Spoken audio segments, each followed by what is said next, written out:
കൂടുതൽ സീറ്റുകൾ ആവശ്യപ്പെടാൻ RSP. സീറ്റ് തിരികെ ആവശ്യപ്പെടാൻ ഒരുങ്ങുന്ന RSP മട്ടന്നൂരിൽ മത്സരിക്കാനില്ല എന്ന നിലപാടിലാണ്. കൊല്ലം ജില്ലയിൽ കൂടുതൽ സീറ്റ് വേണമെന്നും ആവശ്യമുണ്ട്. കൊല്ലം ലഭിക്കുകയാണെങ്കിൽ ഷിബു ബേബി ജോൺ ചവറയിൽ നിന്ന് മാറിയേക്കും. ഡാൻ കുര്യൻ വിവരങ്ങളുമായി ചേരുന്നു. ഡാൻ, വീണ്ടും അടുത്ത സീറ്റ് ചർച്ചകളുടെ ഘട്ടത്തിലേക്ക് കടക്കുമ്പോൾ RSPയും കളം മാറ്റി ചവിട്ടാൻ ഒരുങ്ങുന്നു, അല്ലെങ്കിൽ കൂടുതൽ മണ്ഡലങ്ങളിൽ ഉള്ള ഇപ്പോഴത്തെ ഒരു പുതിയ പൾസ് അനുസരിച്ച് കൂടിയാണോ കയ്പമംഗലം സീറ്റ് തിരികെ ആവശ്യപ്പെടുക? ഒപ്പം കൊല്ലത്തിലേക്ക് ചവറ വിട്ടുകൊണ്ട് കൊല്ലത്തിലേക്ക് മാറാനുള്ള വളരെ പ്രധാനപ്പെട്ട ഒരു തീരുമാനത്തിലേക്കൊക്കെ RSP കടക്കുന്നു എന്ന് കൂടിയാണോ മനസ്സിലാക്കേണ്ടത്? ഏത് തരത്തിലാണ് മുന്നണിയിൽ ഇത് ചർച്ച ചെയ്യപ്പെടുക? സ്വാഭാവികമായിട്ട് മുന്നണി നേതൃത്വം ഇത് ഏത് തരത്തിലായിരിക്കും കാണുന്നത്?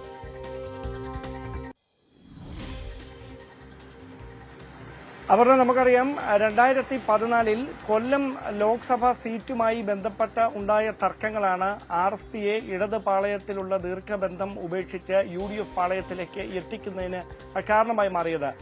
LDFന്റെ ഭാഗമായിട്ടിരുന്നപ്പോൾ ഏതാണ്ട് 11 മണ്ഡലങ്ങളിൽ വരെ മത്സരിക്കുന്ന സാഹചര്യം RSPയുടെ ഭാഗത്തുനിന്ന് ഉണ്ടായിട്ടുണ്ട്. പക്ഷെ അത് UDFിലേക്ക് എത്തുമ്പോൾ 5 മണ്ഡലങ്ങളിലായി ചുരുങ്ങുകയായിരുന്നു. പക്ഷേ 2016 2021 നിലം തൊടാൻ കഴിഞ്ഞില്ല RSPക്ക്. അവിടെ തന്നെ 2021 KK ശൈലജയ്ക്കെതിരെ മട്ടന്നൂരിൽ RSPയുടെ സ്ഥാനാർത്ഥി ഏതാണ്ട് 60,000-ത്തിലധികം വോട്ടുകൾക്കാണ് പരാജയപ്പെടുന്നത്. അതായത് സംസ്ഥാനത്തിന്റെ അത്തവണത്തെ നിയമസഭാ തെരഞ്ഞെടുപ്പിലെ ഏറ്റവും വലിയ ഭൂരിപക്ഷം ലഭിക്കുന്നത് KK ശൈലജയ്ക്കാണ്.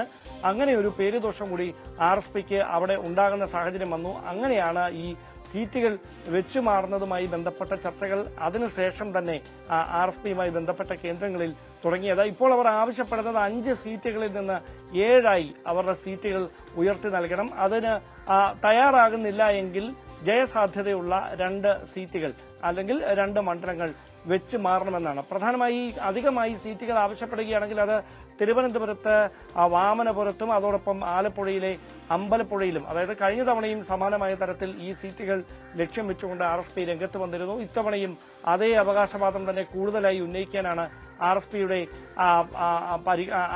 നീക്കം എന്നാണ് മനസ്സിലാക്കുന്നത്. അവർ പ്രധാനമായി ഉന്നയിക്കുന്ന ഒരു കാര്യം UDFൽ കേരള കോൺഗ്രസ് മാണി വിഭാഗം ഉൾപ്പെടെ മാറിയപ്പോൾ ഒഴിവ് വന്ന ഘടകകക്ഷികൾക്ക് നൽകിക്കൊണ്ടിരുന്ന സീറ്റുകളുണ്ട്. അപ്പോൾ അതിൽ ജയസാധ്യതയുള്ള സീറ്റുകൾ തങ്ങൾക്ക് വേണം എന്നൊരാവശ്യമായിരിക്കും അവർ മുമ്പോട്ട് വെക്കുക. പക്ഷേ UDF നേതൃത്വം ഈ വിഷയം എത്ര കണ്ടങ്ങ് പരിഗണിക്കും എന്നത് കാത്തിരുന്ന് തന്നെ കാണേണ്ടി വരും.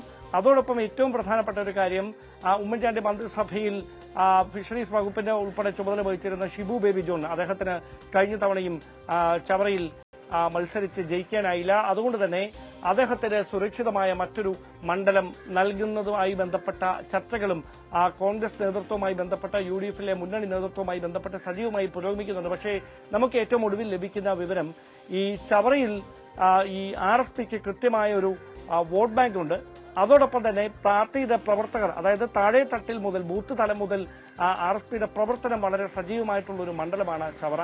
അപ്പോൾ അങ്ങനെ ഒരു മണ്ഡലം വിട്ടുകൊണ്ട് പുതുതായി മറ്റൊരിടത്തേക്ക് പോയാൽ അവിടെ ഈ ചുരുങ്ങിയ സമയം കൊണ്ട് ഈ താഴെ തട്ടി മുതൽ പ്രവർത്തകരെ ഏകോപിപ്പിച്ച് ഈ പാർട്ടിയെ അല്ലെ സംഘടനയെ പൂർണ്ണമായി തെരഞ്ഞെടുപ്പിന് വേണ്ടി സജ്ജമാക്കുക എന്ന് പറയുന്നത് ശ്രമകരമായ ഒരു ദൌത്യമായി മാറും എന്ന വിലയിരുത്തൽ ഷിബു ബേബി ജോൺ അദ്ദേഹത്തിനൊപ്പമുള്ള വിശ്വസ്തർക്കൊക്കെയുണ്ട്. അതുകൊണ്ട് അങ്ങനെ ഒരു വെച്ചുമാറിക്കൊണ്ടുള്ള ഒരു നീക്കം എത്ര കണ്ട് ഫലം ചെയ്യും എന്ന ചർച്ചകൾ ഗൌരവമായി RSP മുന്നണിക്കുള്ളിലും RSP നേതൃത്വത്തിനിടയിലുമൊക്കെ പുരോഗമിക്കുന്നു. എന്തായാലും അവരുടെ സംസ്ഥാന കമ്മിറ്റി യോഗം ഈ മാസം ഒടുവിൽ ചേരും.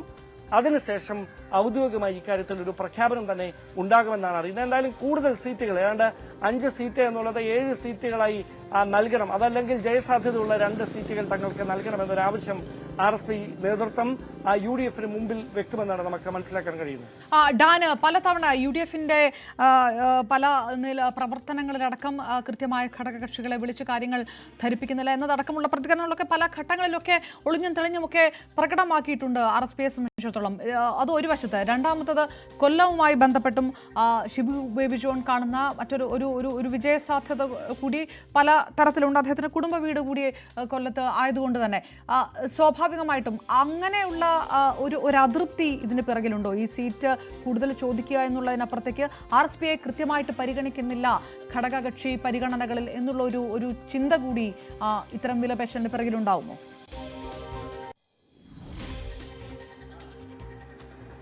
പരസ്യമായി പലപ്പോഴും അത്തരത്തിലുള്ള പ്രതികരണങ്ങൾ ഷിബു ബേബി ജോണിന്റെ ഭാഗത്ത് നിന്ന്, അതായത് UDF-ൽ വേണ്ടത്ര കൂടിയാലോചനകൾ നടക്കുന്നില്ല എന്ന തരത്തിലുള്ള പരസ്യമായ വിമർശനങ്ങൾ മാധ്യമങ്ങളോട് നടത്താൻ മടി കാണിക്കാത്ത വ്യക്തിയായിരുന്നു ഷിബു ബേബി ജോൺ. അത്തരത്തിൽ അദ്ദേഹത്തിന്റെ നിലപാടുകൾ പലപ്പോഴും പരസ്യപ്പെടുത്തിയത് മുന്നണിക്കുള്ളിൽ പലതരത്തിലുള്ള അലോസരങ്ങൾക്ക് വഴിവെക്കുന്ന സാഹചര്യങ്ങൾ നേരത്തെ ഉണ്ടായിട്ടുണ്ട്. പക്ഷേ അതിനുശേഷം ഇപ്പോൾ ആ പ്രശ്നങ്ങളും അഭിപ്രായ ഭിന്നതകളും എല്ലാം പറഞ്ഞ് പരിഹരിച്ചുകൊണ്ട് നേതൃത്വം ഒറ്റക്കെട്ടായി തെരഞ്ഞെടുപ്പിനെ നേരിടുന്നതിന് വേണ്ടി മുമ്പോട്ട് പോകുന്ന ഒരു സാഹചര്യമാണ്. അവിടെ ഈ ഒരു അഭിപ്രായ ഭിന്നതകൾ പരസ്യമാകാതെ മുന്നണിക്കുള്ളിൽ നിന്ന് തന്നെ പരിഹരിക്കുന്നതിന് വേണ്ടിയിട്ടുള്ള ഒരു നീക്കമാണ് പ്രതിപക്ഷ നേതാവ് UDF-ന്റെ ചെയർമാൻ കൂടിയായ VD സതീശൻ ഉൾപ്പെടെയുള്ള നേതാക്കളുടെ ഭാഗത്തുനിന്ന് ഇപ്പോൾ വിജയകരമായി നടന്നുകൊണ്ടിരിക്കുന്നത്. എന്തായാലും